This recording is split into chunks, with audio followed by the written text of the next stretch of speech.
Hi again. So we've been talking a lot about how to sort of lift the aponic energy from the earth of the body in the pelvis up to the center of the heart. And in the last video, I also showed you how that really can help to create axial extension in the spine. Now, another place where axial extension is absolutely crucial is in backbending, not just in twisting, as we talked before. And if you don't have a lot of axial extension while you're doing a back bend, then the bones, the vertebra, the bones of the spine can literally sort of compress too much the discs in the place where you're trying to bend. They might also even sort of press into each other at different points. And so the more you can create space between the bones of your back, the more they can move with respect to each other, and the result is that you get not only a deeper back bend, but one that's also more easeful. But secondly, and perhaps sort of more apropos of our theme, when you lift the apana up to support the prana can really lift and spread. It can really sort of, the heart can really sing. And when you set it up energetically in that way, it allows the inhale to really fully expand. And if you keep the inhale fully expanded, then that itself helps you to get more axial extension. And it allows you to breathe more fluidly even as you go deeper into the back bend. So in this video, I want to explain how to use the diaphragm itself to get more axial extension and also to sustain the ability to breathe fluidly while you're going into the back bend. So I think that probably, apart from a sort of crunchy feeling when you go into a back bend, the biggest issue is, and these two issues go together, is having the breath cut off. And the feeling usually is of having the diaphragm compressed, or maybe then there being some kind of pinchy sensation at a certain point in the spine. So learning to use the diaphragm correctly in a back bend is essential to overcoming that obstacle. So if you would, come to your knees and take your hands to your hips, but you're not going to push down on your hips. Instead, you're going to lift up as if to create space in the hips joints themselves, so between the tops of the femur bones and the pelvic girdle. You're going to kind of pull up, and you're going to take a deep inhale, and while you do that, you're going to make yourself as tall as possible.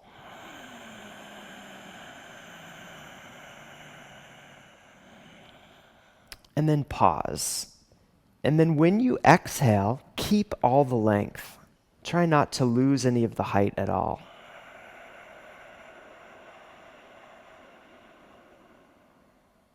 And a few things to notice, you might do it again, is that first of all, you don't exhale quite as much as you inhaled. You exhale some, but not super deeply, to sustain all of that length. And the second thing is that there's a certain way of engaging your belly. If you just feel your belly right now, you'll feel, especially your obliques, that you're engaging them to keep that height as you exhale. And to make that really clear, do it one more time. Inhale. And this time, try to keep all of the length, but as you exhale, completely release the tone in the belly.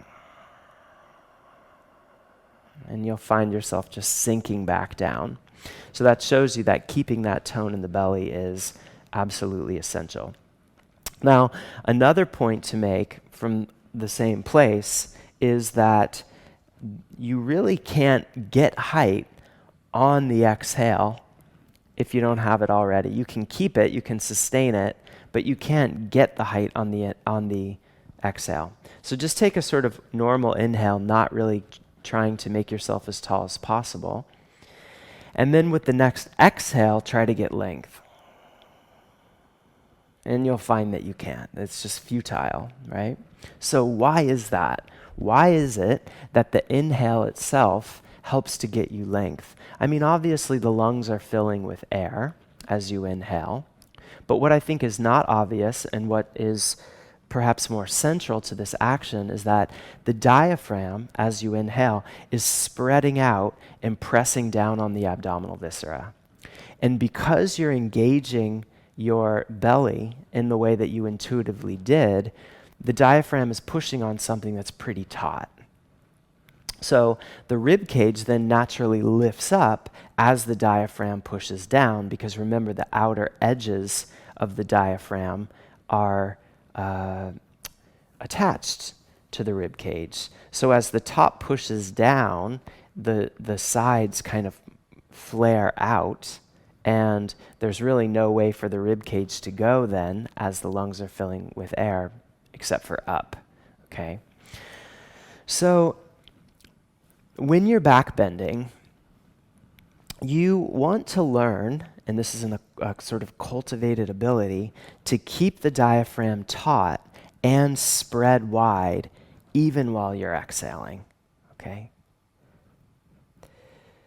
So, and the exhale, as we said before, is not super deep. In fact, I want to say you should really let the exhale be totally passive while you're going into a backbend and while you're in it. Don't push the breath out at all. Instead, just let it slide out, and then take a deep, full inhale again so that you get even more spread and lift from the plane of the heart. Okay. So, as we find this axial extension lifting pattern, it's essential that we kind of push down into the floor. So I'm pushing down from the knees and also the feet simultaneously. The diaphragm spreading, not just in the front, but also in the back, because I'm allowing my coccyx to be somewhat heavy. And then as I exhale, I keep all of that tone through the sides of the belly. And specifically what it is that you're engaging your external obliques, which wrap, basically the fibers of them wrap from the back of the diaphragm forward and down to the pubic bones, creating a kind of sling. That keeps the belly lifted.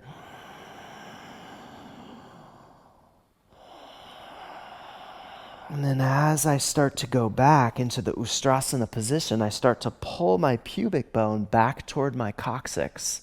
But at the same time, I'm pushing the feet into the floor to send the pelvis forward, so that the feeling is as if the front of the pelvis is narrowing, the sides of the pelvis are moving forward and in, even as the pubic bone is dropping down and pulling back. So let's... perhaps you can see this on the camera. There. And then I do it again with each inhale. As I exhale, I'll push the feet into the floor and take the hips even further forward.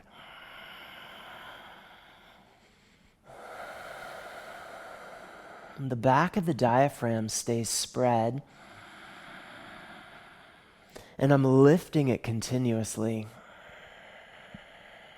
And because of that, I can really breathe.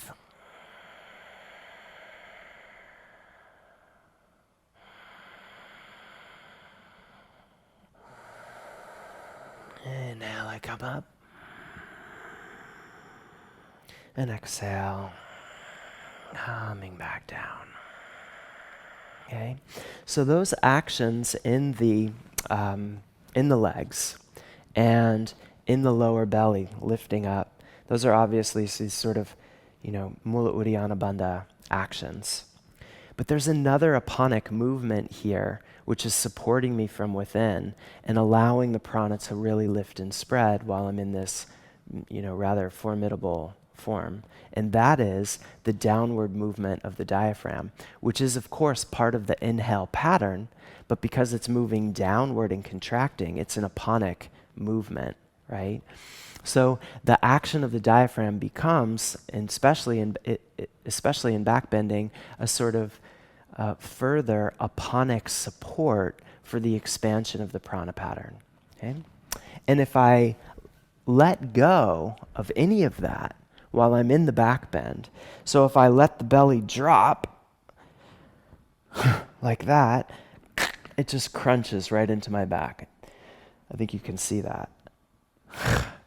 So I have to keep engaged there, and I have to use the action of the diaphragm. And if I let go of that by, let's say I go all the way to the end of the exhale, push the breath out, then I can't.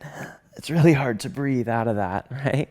So the point is that you have to stay connected to all of those aponic elements while you're in the backbend. And if you let go of any of them at any point, you lose it completely, and you really can't regain it unless you come back up. Okay? So this action, especially of the diaphragm, as I said, it's a cultivated ability, which means you have to practice it a lot in order to get it. Ustrasana is an amazing posture for practicing it. That's why I chose to illustrate what I'm showing you with Ustrasana, although what I'm showing you is something that you use in every backbend. Okay? Another image that can be helpful when you're thinking about, working with this is not just spreading the back of the diaphragm, but really wrapping the aponic lines of support from the back forward toward the front of the spine. And they can go wide like this, tracing the arc of my arms, even tracing the arc of that sort of cobra hood, which wraps around. Or they can be small. You can even visualize them sort of on the back of each of the individual vertebra, wrapping around toward the front. And you can do all of those images at the same time. And that'll help you to spread your sitting bones, to spread across the sacroiliac joints, to spread between the shoulder blades, right? And even the occipital base of the skull. And you can also keep lifting the heart up and up and up, almost like you're jumping over a high jump bar as you come down. And at no point do you release and let the spine, the upper spine, and the back of the diaphragm fall. You just keep them infinitely lifted, and you have a much better time with the whole thing.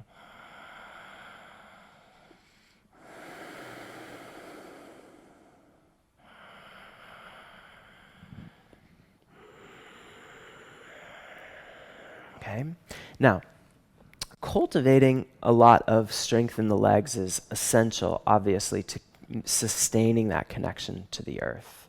And the next posture in the second series, Lagu Vajrasana, is all about that. It's all about strengthening your legs and the hips, and also your ability to sort of lift that support, through your strong legs and hips from the earth up into the heart, so that there's a strong lift. And what can be really helpful for Lagu Vajrasana is to add in some repetition. So of course, in the conventional Ashtanga sort of sequencing, Lagu Vajrasana is done, just by going all the way back on an exhale and holding the head on the floor and taking 5 breaths and coming back up. But what you might do is inhale, come up, just go back, exhale, inhale, come up, exhale back, inhale up, and do this 5 times. And this is really strengthening to the legs. Now, you might not be able to touch your head to the floor. You might just be coming this far, but you keep the head back the whole time, and you just keep going. 5 times in all, and then on the 5th one, you can bring the head to the floor and take 5 breaths. Or if you want to make it even deeper on that 5th one, if you're pretty flexy, you might, catch the fronts of your knees and then really arch the back and see if you can kind of draw in and make contact between the head and the feet. And you'll take 5 breaths there and then come back up, and then take your vinyasa. And draw the knees into the chest. And then you go up to Lolasana and back to Chaturanga. Inhale to Urdhva Mukha. Exhale, Adho Mukha. And then come forward again. And then the next posture would be Kapotasana. And Kapotasana is, of course, super formidable. And the point that I want to make about Kapotasana, though, in this context, when we're talking about the sort of bandha and mudra, and the internal breath, is to use Kapotasana to further cultivate this ability to spread your diaphragm from the backbending position. And the way that you do that is by not going all the way down into Kapotasana, not bringing your hands to the floor, but instead just curling, and then from the air, finding as much extension as you can, and practice spreading the Apana pattern from the back of the body forward, now not just with the sitting bones and the sacroiliac joints, but also with the shoulder blades and the shoulders themselves. So I can really, connect strongly to the Apanic pattern by engaging the serratus anterior. So I'll do that here. And you could take your hands like this or bring them together, right? And then push your elbows up toward the ceiling. And as you do, push your feet down into the floor. So you're reaching them skyward infinitely. The pubic bone's already starting to pull back, and then you'll just curl back any amount. Inhale, you lift. Exhale, curl. Inhale, lift. Exhale, curl. And you maybe do that 5 times, right? And then come back up. And exhale, take a vinyasa. So tuck the toes under, bring the knees to the chest. Inhale, lift to Lolasana, and exhale to Chaturanga. Inhale, Urdhva Mukha. Exhale, back. Adho Mukha. Inhale, get length. Exhale, come to your knees. Inhale, hands to the hips. Exhale, bring the hands together. Inhale, get lift. And do it again. Okay? And so there's different ways of doing this. You could do it the way I just did it the last time. Another way is to straighten the arms and push the hips forward. And you might hold that. And notice that I'm pushing my elbows up toward the sky to really sustain a strong Apana pattern. Okay? And after 5, you take the vinyasa again, tucking under. Exhale, bring the knees to the chest. Inhale, lift, and exhale, Chaturanga. Inhale, Urdhva Mukha, and exhale back, Adho Mukha. Inhale, get length, and exhale, come forward. Inhale, come up again, and then you can, same thing. Inhale, getting length. Exhale, curling. And I'll show you now a sort of third variation that you might do, which is to go lower to the floor and try to see your feet. You just curl in and just hold there. And again, you're holding for 5 breaths. Right? And if you can see your toes, then you can probably catch your heels. Right? And then when you go down into Kapotasana, you'll bring your elbows to the floor, try to keep your head off the floor, and push out a little bit on your heels. So now the elbows are involved pushing into the floor.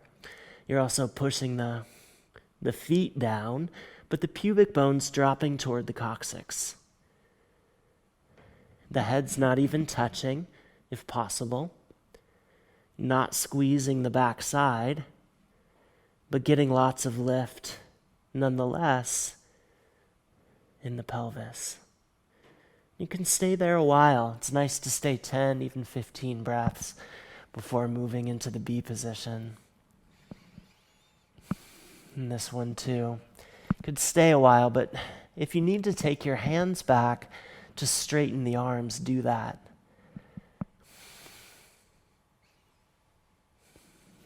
And when you're ready, coming up, Exhale, go down, tuck the toes under, bring the knees to the chest, and take your vinyasa. Okay? So what I recommend is that if you're working toward Kapotasana, you practice that hanging technique that I just showed 3 times with a vinyasa between each one, right? And that could be plenty of backbending. You might be going into Urdhva Dhanurasana after that, or perhaps you're adding a few other of the subsequent postures intelligently, because they are all basically winding down, sort of counter postures to the Kapotasana. But my point is this, that if you're working on Kapotasana, that hanging action is an amazing way of working with finding the internal support, finding the sense of lifting the apana from the center of the pelvis up toward the heart, so that the heart really can expand in that position. And so that you can soften into the form in the way that's necessary to go into it with that delicate balance of, sthira and sukha, of stability and of easefulness that we are looking for in these, throughout the practice of these forms.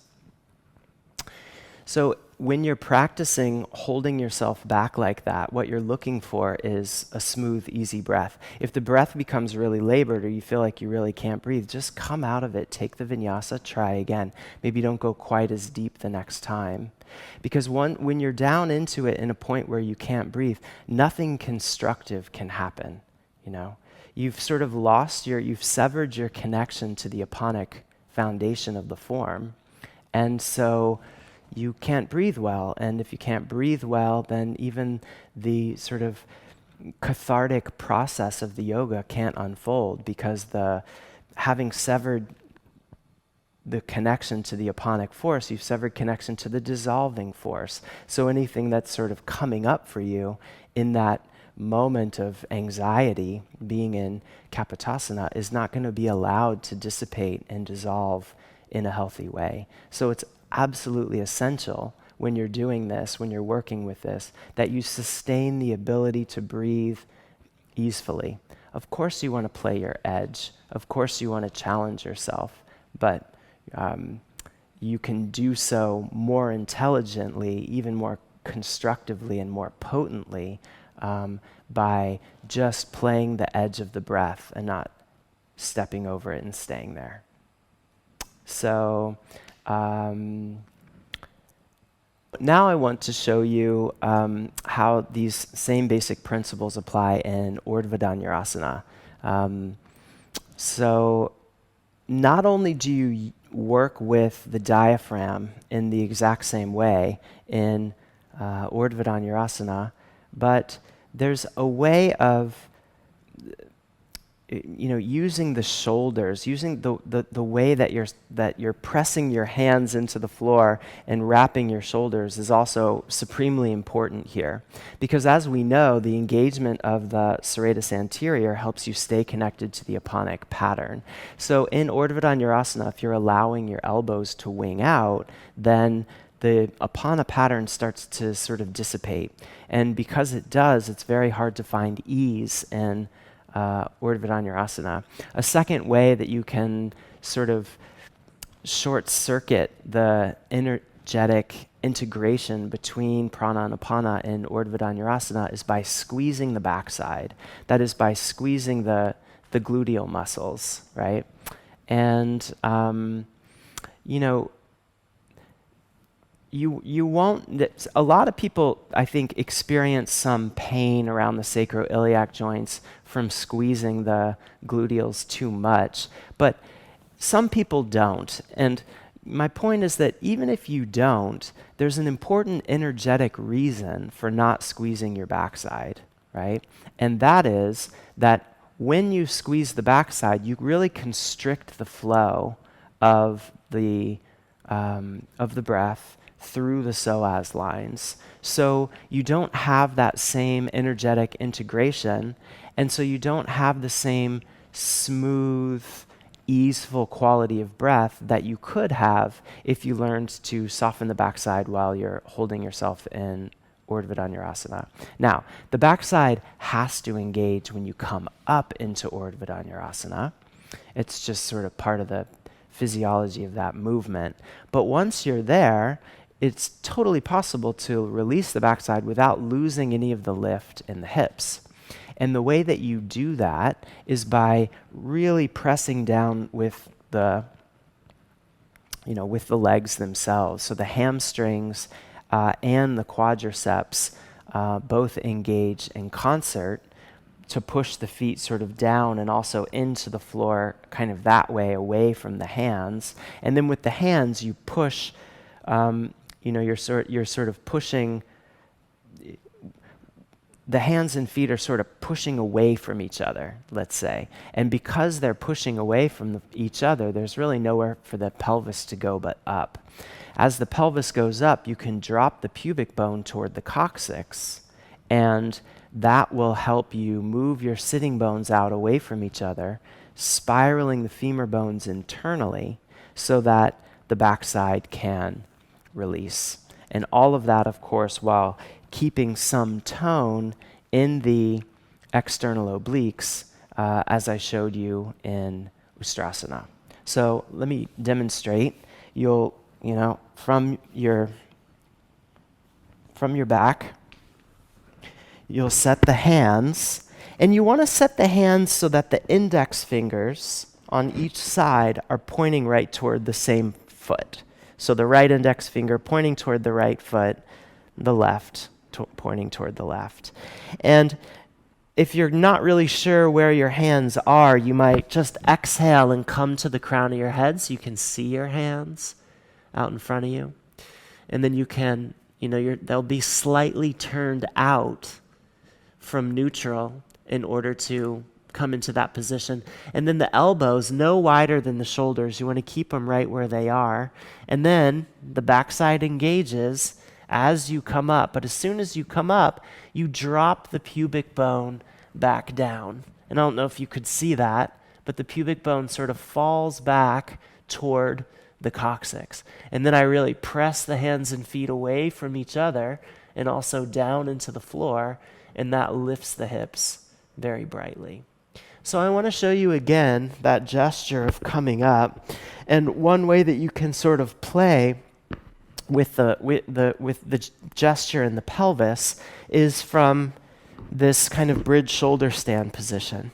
So if you interlace your fingers underneath you and then pull your shoulders close together so that you have a nice foundation, then you're free to sort of play around with the movements of the hips. And so what you can notice here is that when you first start to come up, the backside will of course be engaged. You can kind of tuck the tail and reach the tail toward the knees, but then once the hips come up, drop the pubic bone toward the coccyx and feel the backside release. You can push out on your heels also, ever so slightly, in order to help create that action of the backside releasing. And so you'll notice then that if you're coming up in that way, there's a kind of waving action, an undulating action, which is exactly the same as the action that took us from chaturanga to upward facing dog. So you're doing that same thing, that same spinal undulation here. And so you can see, I'll demonstrate coming up into Urdhva Dhanurasana, you might be able to see it in effect. So the coccyx first reaches, forward, that is that way toward the front of my mat. I pull with the knees, and then it dives down. And then the backside is released. Hands and feet gently pressing away from each other. My shoulders are not like this with the elbows out, but they're pushing back toward what's now the back of my mat as I push the hands into the floor. All four corners of the feet are grounded equally. And I can breathe. And so you find a nice easeful breath. Try to really slow the breath down and stay for at least 5. You come down and then repeat. So I hope that these things are helpful to you in backbending, these ways of working with the internal breath and with the Mula Uddiyana Bandha pattern, and also with the aponic action of the diaphragm. Thanks for listening.